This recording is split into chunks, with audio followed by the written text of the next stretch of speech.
کربلا ایک بیابان میدان تھا، اسے عرش معلیٰ مولا حسین نے بنایا۔ یہاں پہ سادات کے خیمے نصب کیے گئے تھے اس بیابان صحرا میں، اور یہ جگہ اٹھنیوں کی ہے۔ میں آپ کو لے کے جاتا ہوں، ایک الگ سا خیمہ بنا ہوا ہے، جناب امام حسن المجتبیٰ کے شہزادے جناب قاسم کا خیمہ ہے۔ ماشاءاللہ جہاں مولا حسین کا خیمہ ہے وہیں پہ بی بی زینب عالیہ کا خیمہ ہے، وہیں اس کے ساتھ ہی مولا سجاد علیہ السلام کی خیمے کی جگہ ہے۔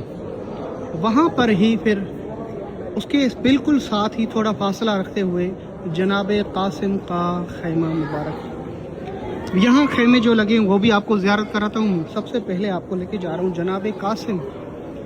امام حسین کو بہت پیارا تھا جناب قاسم، مولا حسن المجتبیٰ نواز رسول خدا جناب حسن کا شہزادہ ہے جناب قاسم، اور مولا حسین کے پاس جب جنگ کی اجازت کے لیے آیا، مولا حسین نے 3 مرتبہ جناب قاسم کو واپس کیا، یہ کہہ کر کہ میرے بھائی کی نشانی ہو تم، جب بھی مجھے حسن کی اپنے بھائی کی یاد آتی ہے قاسم، میں تمہیں دیکھ لیتا۔ جناب قاسم ابن امام حسن المجتبیٰ کا خیمہ۔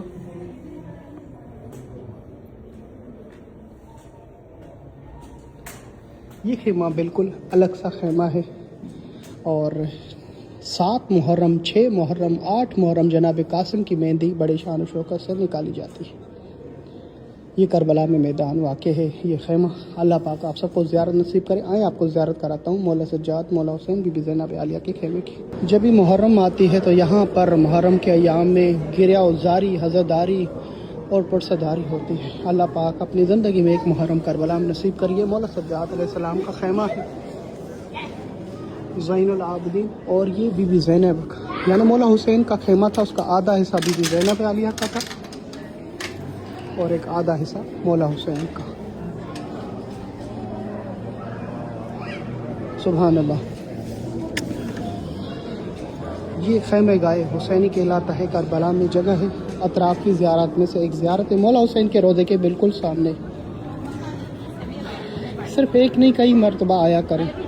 اور کربلا کا جو میدان ایک خیمے کیسے لگا گیا اس کی ایک تصویر یہاں پہ نشان کی گئی ہے۔ کس طرح یہ لشکر یزید تھا اور یہ اللہ اکبر خیمے نشان تھے، اور کس طرح شہزادیوں کے ساتھ ظلم کیا گیا۔